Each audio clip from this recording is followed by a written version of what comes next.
Welcome to the People Priority Podcast, where we dig into topics that help you show up as your best self for you and your circle of influence. I'm your host, Julie Schneers, a teacher turned speaker, team culture consultant, and leadership growth coach who loves people. Join me every week for conversations that will motivate, educate, and hopefully just inspire you to grow through the power of communication, connection, and confidence. Because you and your people, you're worth it. This week, I want to talk about tough conversations. Last month, I was working with a school district and I was doing breakout sessions, which is pretty normal for me when I travel to do a keynote, and especially when I'm working with school districts or companies that are doing a conference, for them to have me also do some breakout session. So the breakout sessions, we have a wide variety of options. There was communication as an option, building out your legacy lens as an option, braving conflict and how to do that, working with your people on what they need and how to pour value into them. Anyway, I have tons of breakout sessions that are an option when I keynote. So this school district had picked a couple of those, which led to conversations about how do you have tough conversations with your leadership? And of course, all I'm thinking is, one, leadership has hired me for this. And these people are like, well, we have tough conversations that we want to have with our leadership. How do we have that conversation? Eek. And of course, these leaders that are in this room are not just dealing with tough conversations in their space between them and their leader, but also in their space between them and their team and people that are walking through the doors. And it's a school district, so it may be parents, it may be students. And so this was a conversation that how to brave conflict and be better communicators is something I was asked to present. And that content, of course, it pulls up authentic worries. It pulls up issues that are sitting in that space. Now, if you're listening to this and you're a principal or an administrator of any kind in a school district, hear me say, supporting you is as important to me as it is to support the people that you put me in a room with.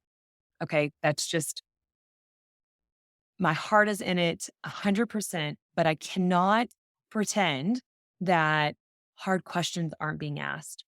So after session number 4, when I have been asked at least once a session about this topic of how do I have this tough conversation, I'm realizing that, one, this is not just an issue for a couple of people. And two, this is maybe something that we should actually talk about here on the People Priority Podcast. So today I want to talk about, how do you brave those really tough conversations when you're a leader in your space, but you're not the top leader? And the problem might be with someone in charge of you, because that's reality. We are all human. We are all living in this space together or working in a space that can be difficult and challenging. So what did I say to these people? How do we navigate those tough conversations and maybe hopefully help you through some tough conversations of your own? First things first, I did point out, which I want to point out to you also, there are always two sides to every single story. There's always parts of someone else's job you do not understand. Nature of the beast. There's things that you might not be told. There's pieces that you have no idea about that someone else does in their every single day. So having that possible, there could be pieces of the puzzle that I don't understand in the back of your mind is really important when you are frustrated. So number one. Number two is, remember that there might be pieces to this person and not just the problem and not just the workspace that you also don't understand. So ask yourself, have I really connected with this person, even if it is your leader? Before I go and get frustrated about how things are working or not working, have I connected enough to know what this person might be dealing with, what this person might need from me, which would take communication. The pillars of what we were talking about. In order for you to be confident in your ability to walk in their office and have a conversation, there has to be communication and connection that have happened prior. Is there a way that you could create some better connection and communication opportunities before you decide that you're super frustrated? Because assuming that everyone's doing their best is not a skill that everybody has. And it's something that would help the majority of us in our workspace. If we could assume that somebody's doing their very best, you come in with this perspective of, well, one, there's more that I don't know.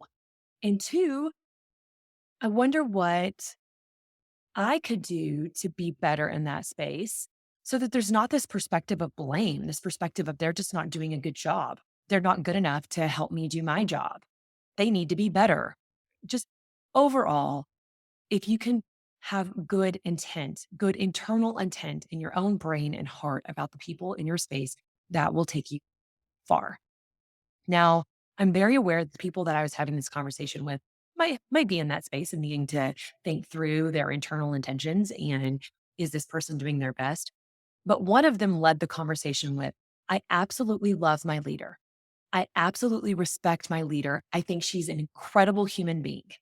So this is not to say that I am frustrated with her as a person, but I am not able to do my job because she is not taking care of communication. And it's something that I've struggled with. I pointed out a couple times and she still is not getting better at it.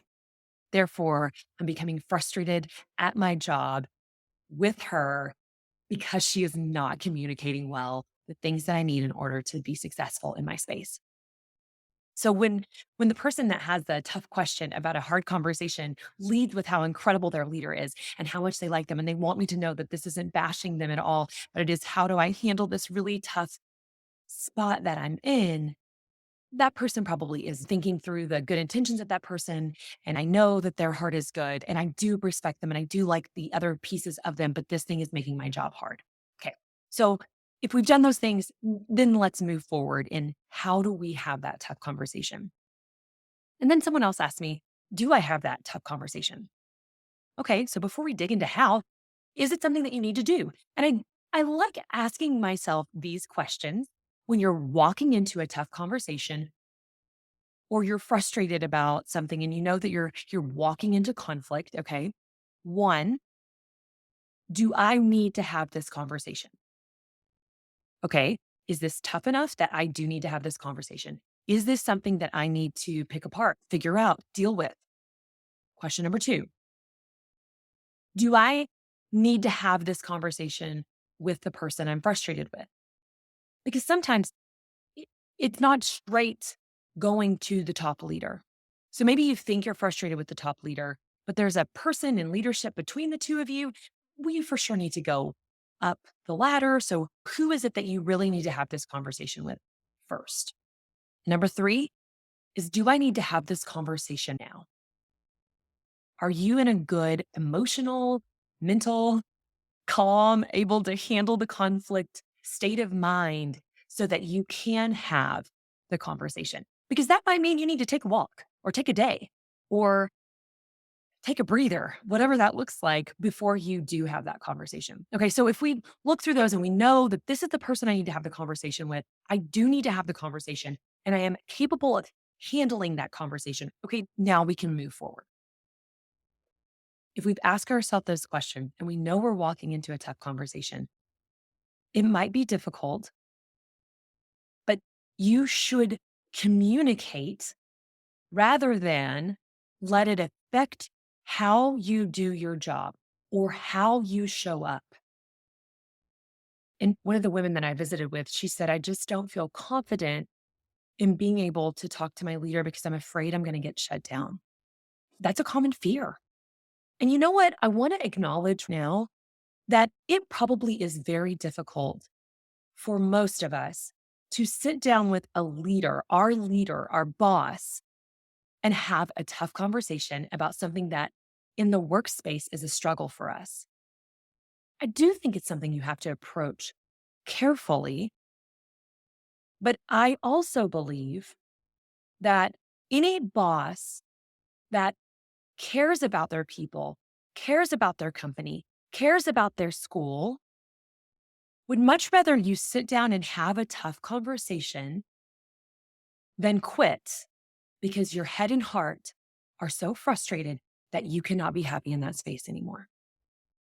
And if you're a leader listening to this, like the leader that might be the person in charge of someone else who comes to you and has that hard conversation, remember when someone's coming to approach you about a tough problem that they're having, that they're actually scheduling time to come sit in your office and have a conversation about, that was probably really hard for them to do.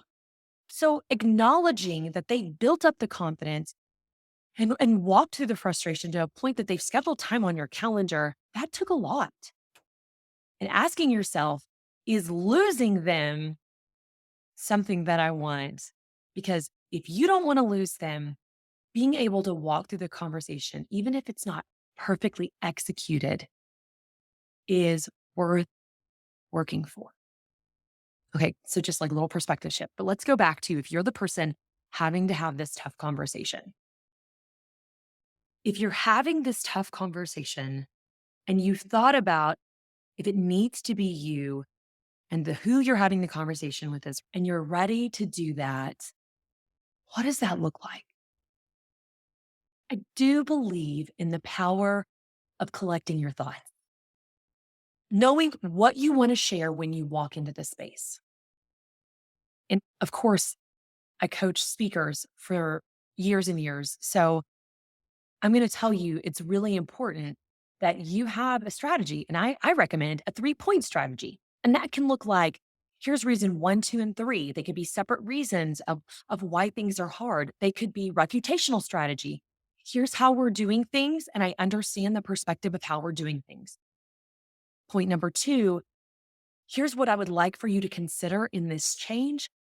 Because point number 3, what we're currently doing is not working, or flip 2 and 3. But reputational is acknowledging, I see why we are where we are. I see your point, and then flipping to my point and flipping to my idea. So that's reputational strategy. Another strategy is problem solution. I want to share this problem with you. I want to share how it's affecting us, and I want to share my idea of a solution. There's so many ways that you can put it together so that you have some concrete points. You want to make sure that you're talking about the real problem. There has to be a point to every point, like the point of the problem, the point of how it's affecting you, the point is the solution. So being able to link the reasons for the conversation with good information is vital in a tough conversation. I also love the idea of starting with a really good attention getter that kind of connects you together. And of course, it's attention getter in the speech world, but it's also a let's get started, and a way to deep dive in without saying we have a problem, because that's the worst way to start a tough conversation. So to be able to lead in with a story or a statistic or something that connects you with the person sitting across from you, or connects you both to the issue at hand, so that there's not this, we have a problem, and that feels abrupt and that feels jerky and that makes people nervous. I think that's a much better strategy. I also love being able to share a justification of why it matters before we even deep dive into the points. Give us a reason why we're having this conversation. Give us a preview of what we're going to talk about. And then later on, when you get to the conclusion, after you've given your 3 points, or 2 points, or 4 or 5 points, I don't know what it looks like. It depends on your issue. 3 is my favorite number. But if you're going to the conclusion, you wrap it back up with a review of those points. So it feels covered and it feels clean, and there's clarity in that space and there's no confusion. If you go rogue in the middle of those points, you can get back to it in the end and say, this is the problem. This is how it's affecting us. And this is what I propose. But I want to just have a conversation about how we can move forward together and what your thoughts are on this. Ending with something that maybe links back to that original connector. It's always a beautiful way to lace it together. But having clarity is really important. So if you're going to have to schedule a tough conversation, make a good plan and have some idea of what you're going to say, because then you're going to feel more confident. And that doesn't mean it's going to be an easy conversation, But it does mean that you're going to feel a little more prepared, which will create confidence. And you can walk in knowing that you're doing your best. If you walk in frustrated, you know that's not your best. That is going to make you more nervous. But the point of having all of these tips and all of these ideas thrown at you so that you can mull it over in the middle of a tough conversation or in the middle of a frustration with a tough conversation down the road is the idea that if your head and your heart are not happy enough to find joy in your space, that it is time that you sit down and have a conversation. I feel so certain that leaders worth working for are going to be happier that you had a conversation over finding out that you suffered for years while you looked for another job because you were unhappy, talk smack behind their back, and then quit. What if that tough conversation takes care of misunderstandings that are being had by more people than just you? What if that tough conversation gives you the opportunity to grow in a space, make things better in a space, problem solve a problem that nobody even knew was an issue yet? What if that shows bravery? What if that shows a leader in a way that your leadership hasn't seen you lead before? I know that it's scary to go out and have a tough conversation. But if you are struggling in your space, if you're unhappy, if you're not able to do your job well, then a conversation is definitely the place to start. I will always be for communication, creating opportunities to connect, and being able to lead in your circle, whether you're the CEO, the secretary in that office, or the teacher in that classroom, or the one in charge of the boardroom, whoever you are, leading whoever you're leading, it will always be worth having a tough conversation so that you can lead better in that space. For today, I hope that you feel a little bit lighter, knowing that you're frustrated or have been frustrated, or down the road someday when you are frustrated, you're remembering this conversation. I hope you find courage in you knowing you're not alone. Having problems with your leader is definitely something that you're not the only one who might be struggling. But sitting quietly by when you're just sitting in your frustration, when you're not doing a great job at your job because you're not able to do your job, that's worth a conversation. And if you're a leader, I know we talked about it for a second, but if you're a leader, be open-minded and open-hearted. And remember that sometimes the training that you've had isn't the training that everyone else has had, but the issues that everyone else is dealing with on the fronts that they're managing are definitely different than the issues that you see and understand and know because it's not what you do on the daily. So being open-minded and open-hearted is really important, but also being approachable is a place we all have to strive to grow in. Because if we're not approachable to those that we lead, if those that we lead feel like I've talked to him and it doesn't matter, he won't get back to me, I know it's going to be uncomfortable, he hates when I try to schedule time with him. If you've created that kind of anxiety, you aren't getting the best out of your people. So, how can you be more approachable? Because you might be a leader listening to this thinking, I don't have tough conversations in my space. But then the question might be asked, are there people in your space that need to have a conversation with you? Is there opportunity for that? Are you approachable in that way? Do you know if you're approachable? Are you sure? Because that could be your growth opportunity if you're the one sitting here thinking, I don't have the tough conversations I'm worrying about. I'm going to flip the script for just a second. No, I'm talking about education and I'm throwing in some business bits, but this applies to us at home too. Are we approachable to our kids? Are we approachable enough that if they have an issue with how things are being run or what we're doing or the rules that we've made, to at least have a conversation with us? I don't mean that every conversation is going to result in the person sitting across the table or sitting next to you in the chair, which would be better for conflict if we're having a real talk there, gets their way. I'm not saying that that person always gets their way, but I am saying having a conversation that makes people feel like they've been seen and heard or can better understand your reasoning or does give you more information for better steps to moving forward is never wrong. But if you're not approachable, you are losing an opportunity to connect with your kids or your people in ways that could be really impactful. So your key takeaways for today are tough conversations are worth it. They might not feel great.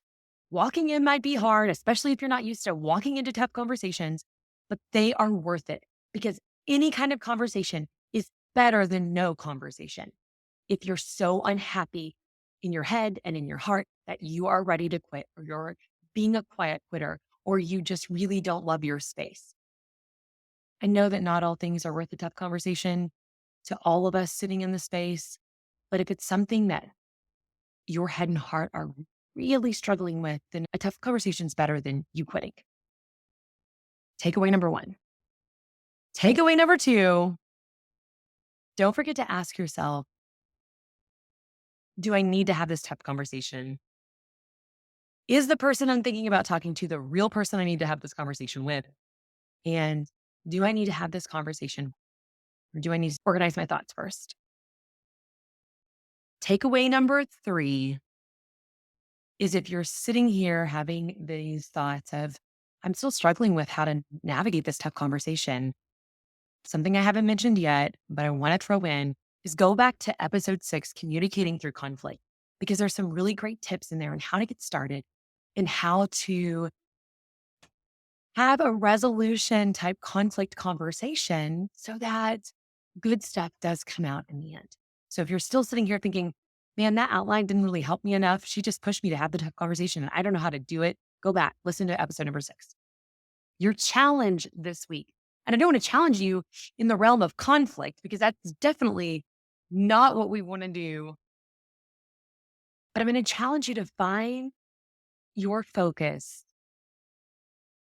in the places that you're frustrated so that if you are frustrated enough and you're thinking about these tough conversations, you find your focus on the space where you can actually move the needle, where a difference can be made so that you're not just angry for the sake of it or frustrated for the sake of it because you don't want to have to do things that you might actually need to do, but there's a focus of how it can be impactful or why it's such a struggle for you so that you aren't just mad at that person, but you're mad at the problem that you can solve with the person. And your challenge, if you don't have a tough conversation sitting in your brain now, is to ask yourself, am I approachable?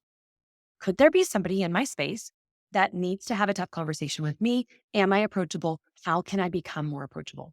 That's your challenge for the week. Take the one that fits you best.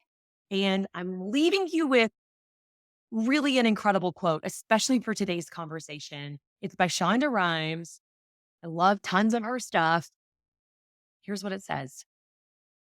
Because no matter how hard a conversation is, I know that on the other side of that difficult conversation lies peace, knowledge, an answer delivered, character is revealed, truces are formed, and misunderstandings resolved.